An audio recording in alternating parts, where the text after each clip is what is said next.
नमस्कार साथियों, आप सभी का साइकोलॉजी की क्लास में एक बार पुनः स्वागत है। देखिए, हम बात कर रहे थे कुछ समायोजन के संबंध में, कुछ विशिष्ट शब्दों की बात कर रहे थे। उन शब्दों के बारे में मैं आपसे पुनः रूबरू करवाऊं। देखिए, हमारे सामने कुछ शब्द थे। हमारा जो विषय था शिक्षा मनोविज्ञान, एजुकेशन साइकोलॉजी, शिक्षा मनोविज्ञान।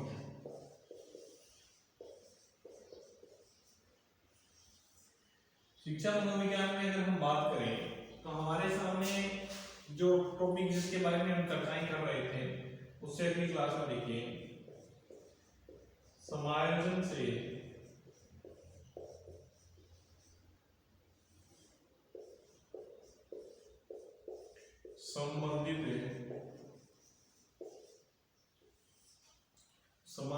संबंधित कुछ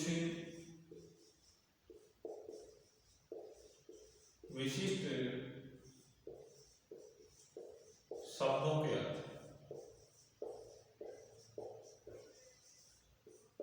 इन अर्थों की अगर हम बात करें तो हमारे सामने मुख्य रूप से आता है, निकल करके देखिए। सबसे पहले हमारे सामने जो शब्द था वो था, जिन शब्दों की हमने चर्चाएं कर ली थी वो देखिए, एक था मूल प्रवृत्ति,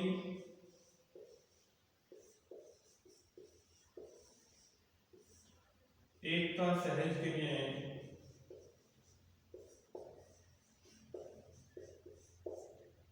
उसके बाद में हमारे सामने था सहज क्रियाएं, मूल प्रवृत्ति, संवेग,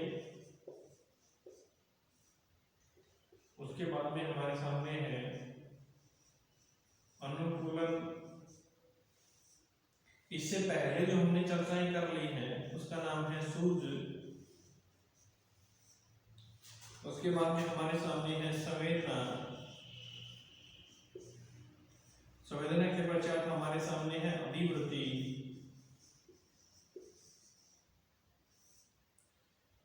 ये मुख्यतः जो शब्द हैं, ये इन शब्दों के बारे में हमें जानना। एक इसमें शब्द डाला जाता है जिसका नाम हम देते हैं आदतें।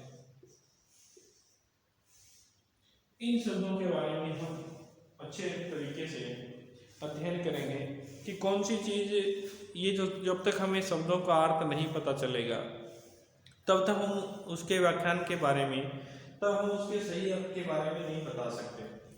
जब हमें उसके सही अर्थ का पता चलेगा, अक्सर एग्जाम में हमारे साथ ऐसा ही होता है साथियों, हम क्या करते हैं कि अच्छी तैयारी करते हैं लेकिन कुछ शब्दों के विशिष्ट अर्थ की वजह से हम उन प्रश्नों को घुमा देते हैं, वो प्रश्न हमारे से हाथ से छूट जाते हैं।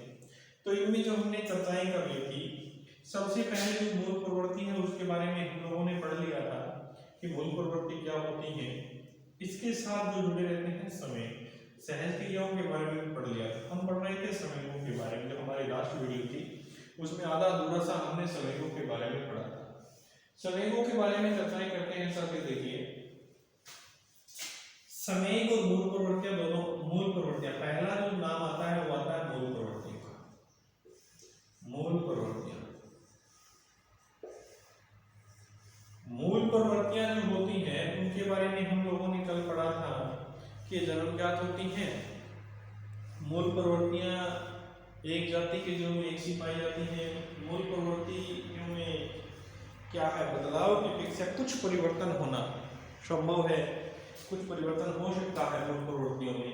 उन चीजों के बारे में हमने मूल प्रवृत्तियां के बारे में पढ़े थे। और मूल प्रवृत्तियों के बारे में बताने वाला जो प्रथम वैज्ञानिक था, प्रथम मनोवैज्ञानिक था। अब यहाँ पे एक क्वेश्चन बन जाता है कि मूल प्रवृत्तियों के बारे में बताने वाला प्रथम मनोवैज्ञानिक कौन था। मूल प्रवृत्तियों के बारे में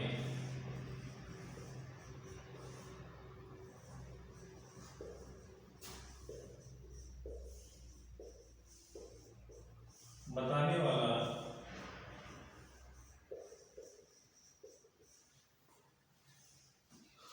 प्रथम विद्वान, या मैं इसको और सुधार करके लिखूं कि मूल प्रवृत्तियों के प्रतिपादक के रूप में लिखूं तो कोई भी नहीं।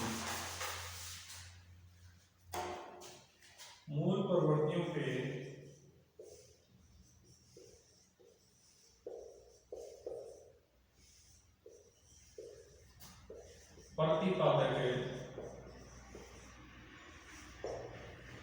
विलियम मैकडूगल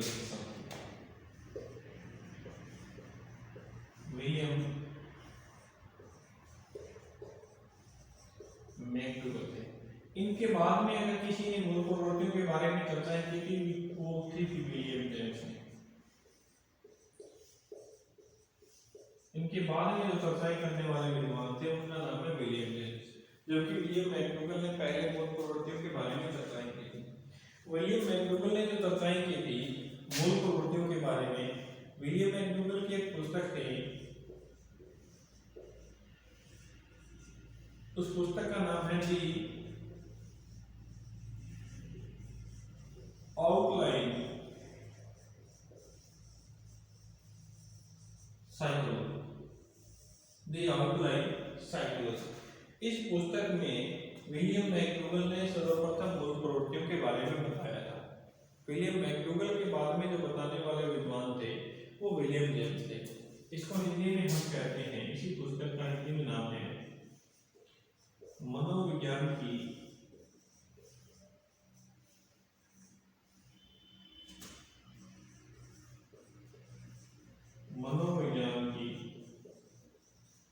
अवधारणा।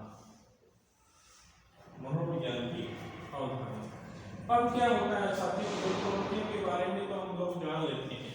मूल प्रवृत्तियों के बारे में जानने के पश्चात अगर बाद की हम बात करें तो मूल प्रवृत्तियों के बाद की हम बात करें तो प्रत्येक जो मूल प्रवृत्ति होती है उस प्रत्येक मूल प्रवृत्ति से एक समय जुड़ा रहता है।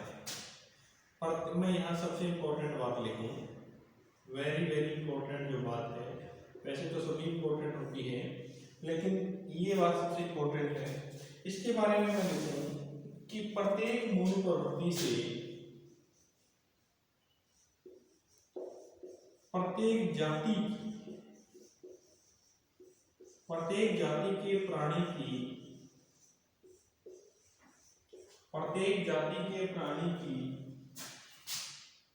मूल प्रवृत्तियों से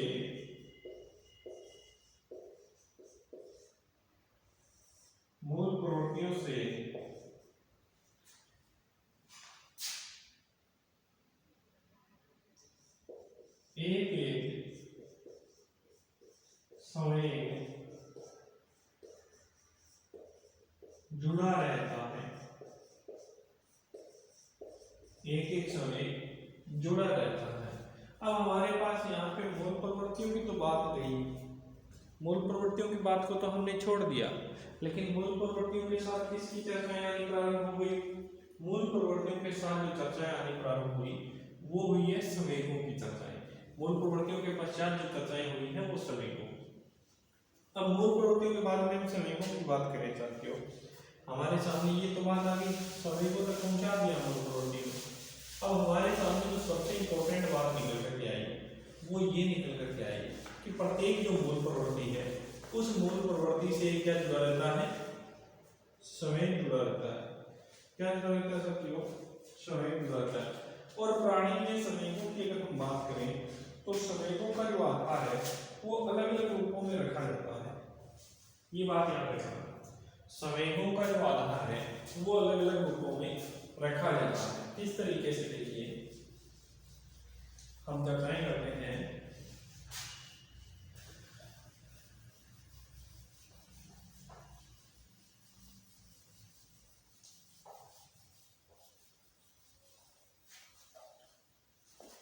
मूल प्रवृत्तियों के बाद में अगर हम चर्चाएं करें तो मुख्यतः संवेगों की चर्चाएं करें। किसकी चर्चाएं करें? संवेगों की। संवेग क्या है साथियों? देखिए संवेग को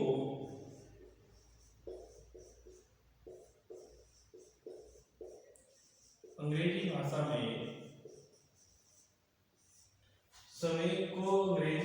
में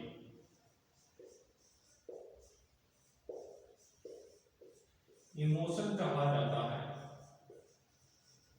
इमोशन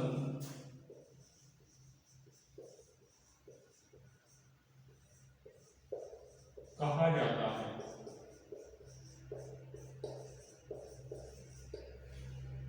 इमोशन शब्द का अर्थ है इमोशन शब्द का अर्थ है, समय को अंग्रेजी में क्या कहेंगे, इमोशन। और इमोशन शब्द का अर्थ क्या है, इमोशन शब्द जो है वो किससे बना है, पहले तो ये देखिए, हर एक शब्द है वो किसी दूसरे शब्दों से बना है। तो इमोशन शब्द जो है, इमोशन जो शब्द है वो शब्द लैटिन भाषा के, लैटिन जो भाषा है उस भाषा के एक शब्द है इमोवरी। क्या कहेंगे, इमोवरी। लैटिन भाषा के इमोवरी से मिलकर के बना है, जिसका अर्थ होता है उत्तेजित होना। जिसका अर्थ क्या, इमोवरी जो है लैटिन भाषा की, उस इमोवरी का अर्थ है उत्तेजित होना, उत्तेजित होना। और अब मैं यहाँ पे एक परिभाषा बनाता हूँ समय की, कि उत्तेजित प्राणी की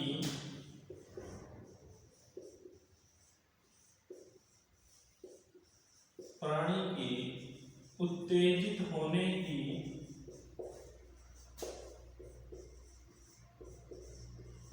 होने की दशा को ही, अब यहाँ पे एक परिभाषा बन जाती है, देखिए, प्राणी के उत्तेजित होने की दशा को ही संवेग कहा जाता है।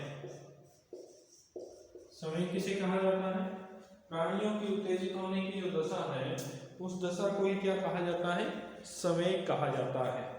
अब यहाँ पे प्राणी जब उत्तेजित होता है, उत्तेजित होने का जो रूप होता है उनका अलग अलग दृष्टिकोणों पे आधारित रखा जाता है, अलग अलग स्वरूपों में रखा जाता है।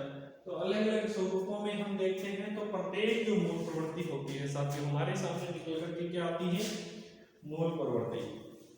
और प्रत्येक मूल प्रवृत्ति से क्या जुड़ा रहता है, समय जुड़ा रहता है। अब हमारे सामने सबसे बड़ी समस्या ये आती है, ये तो हमने अर्थ को जान लिया कि समय का अर्थ क्या होता है, लेकिन जो समय है वो किस रूप में कार्य करता है, किस दृष्टिकोण से चलता है, कि कौन सी जो मूल प्रवृत्तियां हैं उनसे जुड़ा रहता है। अब हमारे सामने सबसे बड़ी समस्या जो निकल करके आती है वो ये निकल करके आती है कि समय है कौन सा, मूल प्रवृत्ति कौन सी है, समय कौन सा है।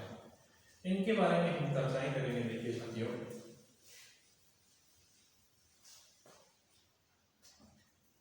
इनके बारे में हम चर्चाएं करेंगे।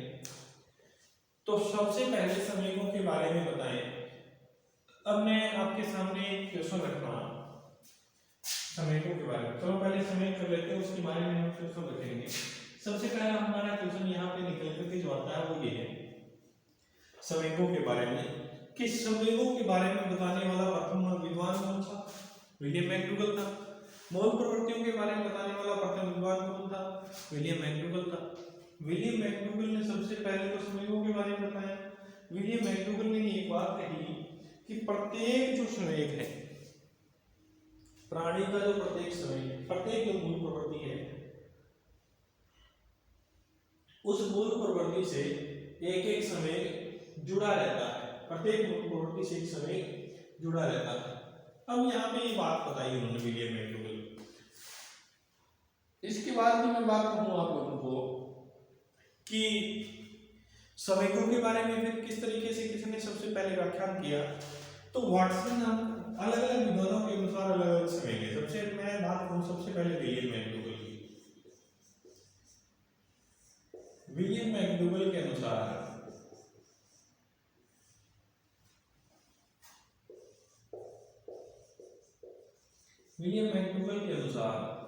संवेगों की संख्या कितनी है, 14 संवेग है। कितने संवेग हैं, 14। और ये 14 क्या है, संवेग। लेकिन हमने यहाँ निर्धारित तो कर दिया प्रत्येक संवेग के साथ क्या जुड़ी हुई है, मूल प्रवृत्तियां जुड़ी हुई है। क्या जुड़ी हुई है, मूल प्रवृत्तियां। अब हमारे साथ यहाँ पे 14 संवेगों के साथ 14 क्या जुड़ी हुई है, मूल प्रवृत्तियां जुड़ी हुई है।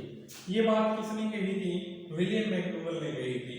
विलियम मैकडूगल की पुस्तक वही थी जिसके बारे में सबसे पहले मूल प्रवृत्तियों के बारे में बताया गया था। उनकी पुस्तक का नाम था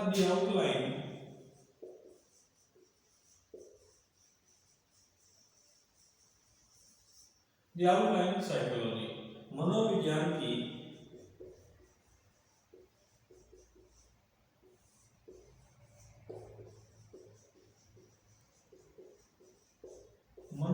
मनोविज्ञान की अवधारणा, मनोविज्ञान की क्या अवधारणा, कौन सी पुस्तक दिया हुआ है, साइकोलॉजी।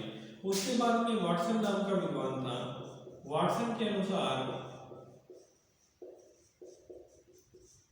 संवेगों की संख्या, वाटसन के अनुसार संवेगों की संख्या 3 थी। कितनी संख्या थी, 3। और वाटसन के अनुसार 3 संवेग थे। वाटसन ने माना था कि जैसे ही बच्चा जन्म लेता है, उस समय जैसे बच्चा जन्म लेता है तो जन्म लेते समय संवेगों के जो बच्चे में जो संवेग होते हैं वो संवेग कितने होते हैं, 3 होते हैं। और 3 संवेग कौन से थे, एक नंबर भय, दूसरा प्रेम, तीसरा क्रोध। ये 3 संवेग पाए जाते हैं किसके अनुसार, वाटसन के अनुसार। अब पूछा जाता है कि वाटसन के अनुसार बच्चा जब जन्म लेता है उस समय वाटसन के अनुसार संवेगों की संख्या कितनी होती है, 3 होती है। भय, प्रेम और क्रोध, ये 3 संवेग पाए जाते हैं वाटसन के अनुसार। उसके बाद में मैं चर्चाएं करूँ, वाटसन की बात करूँ, ये विक्टोरिया, क्या नाम आपका, लेडी ब्रिजेस एक नाम की विद्वान थी, लेडी ब्रिजेस के अनुसार जन्म के समय बच्चे में संवेगों के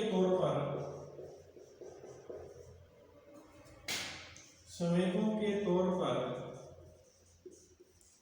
एकमात्र उत्तेजना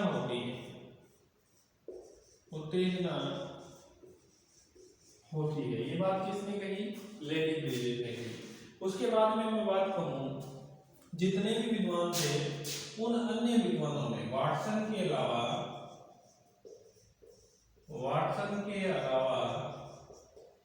अन्य विद्वानों ने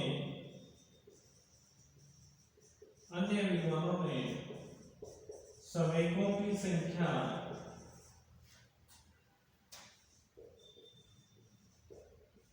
4 मानी, जबकि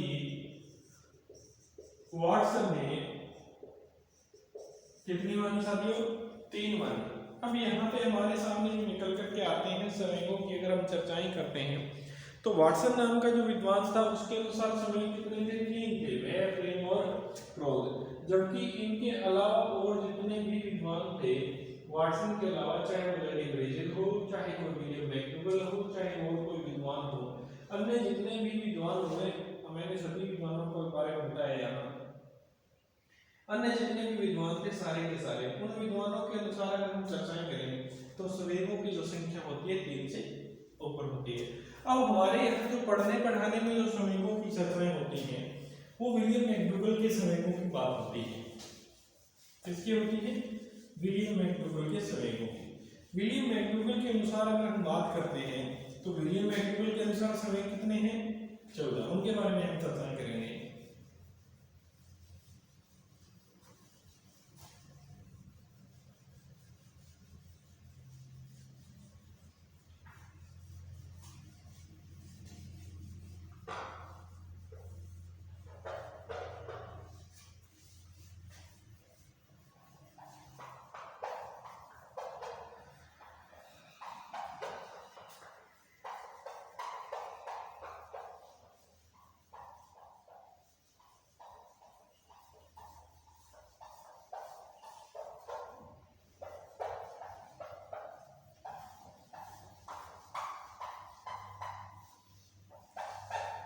इसके अलावा हम बात करें, देखिए हमारे सामने विलियम मैकडूगल के अनुसार हम जिन संवेगों की चर्चाएं कर रहे हैं वो करें विलियम मैकडूगल के अनुसार। विलियम मैकडूगल के अनुसार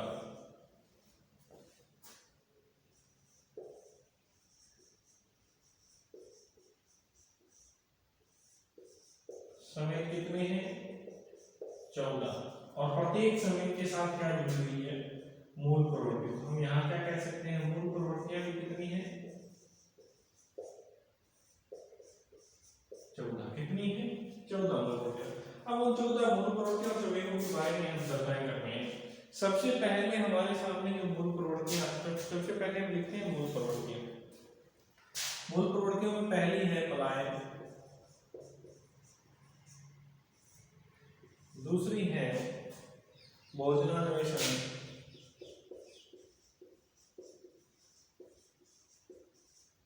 तीसरी है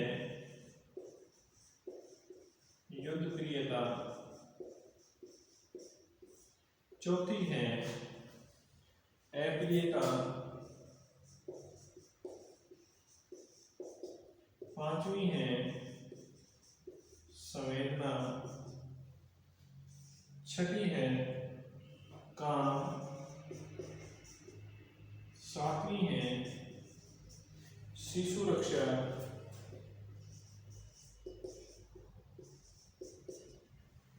आठवीं है सामूहिकता, नौवीं है संचय और संग्रह, 10वीं है हास्य, 11वीं है जिज्ञासा,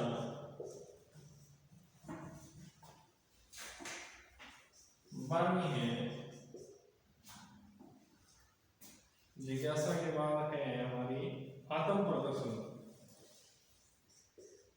आत्म प्रदर्शन,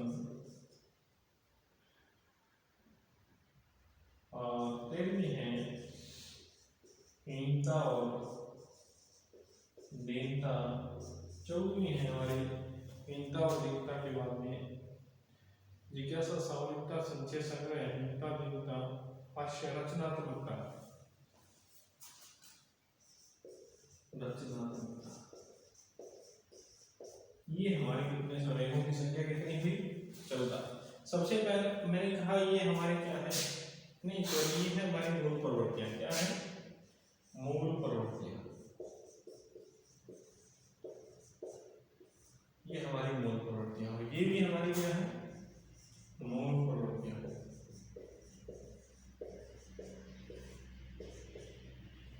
ये मूल प्रवृत्तियों के बारे में हम चर्चाएं करें। मान के चलिए कि पलायन मूल प्रवृत्तियों के साथ हमने क्या बताया कि प्रत्येक मूल प्रवृत्ति के साथ क्या जुड़ा रहता है? संवेग जुड़ा रहता है। क्या जुड़ा रहता है? संवेग जुड़ा रहता है। और अब हमें यहाँ ये जो मूल प्रवृत्तियां हैं, मूल प्रवृत्तियों के प्रतिपादक भी विलियम मैकडूगल थे और मूल प्रवृत्तियों के साथ जुड़े हुए संवेगों की जो चर्चाएं की वो भी विलियम मैकडूगल ने की थी। पलायन का जो संवेग है, पलायन का संवेग है भय। पलायन का संवेग क्या है? भय। उसके बाद में भोजनान्वेषण का जो संवेग है वो है भूख। क्या है? भोजनान्वेषण, भूख। युद्ध प्रियता का है क्रोध। युद्ध प्रियता का क्या है? क्रोध। अप्रियता का है घृणा या ईर्ष्या। उसके बाद में संवेदना का है, संवेदना का यहाँ रखा जाता है कष्ट। क्या है?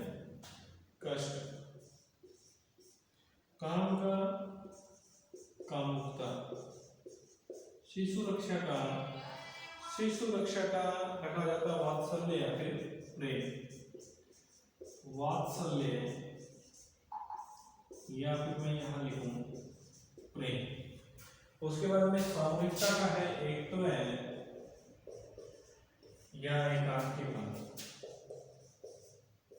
एक तो या फिर एकांकीपन। संचय संग्रह का है अधिकार की भावना। अधिकार की भावना।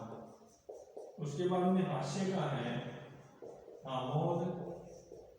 जिज्ञासा का है आश्चर्य। और आत्म प्रदर्शन का है, आत्म प्रदर्शन का रखा जाता है श्रेष्ठता। आत्म प्रदर्शन का जो जितना रामाजी का उदाहरण है आपने पढ़ा, पीडी पाठ में दिया हुआ है। श्रेष्ठता। हीनता दीनता का आत्महीनता या दीनता स्वीकार करना। पीडी पाठक में ये दिया हुआ है। पीडी पाठक की एक पुस्तक आती है साथ में, उसमें लिखा हुआ है अधीनता। मैंने दोनों बता दिए। अधीनता स्वीकार करना। उसके बाद में रचनात्मकता का है रचना प्रवृत्ति।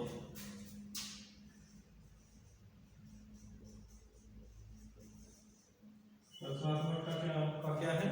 रचना प्रवृत्ति, या फिर हम कहेंगे रचना का आनंद,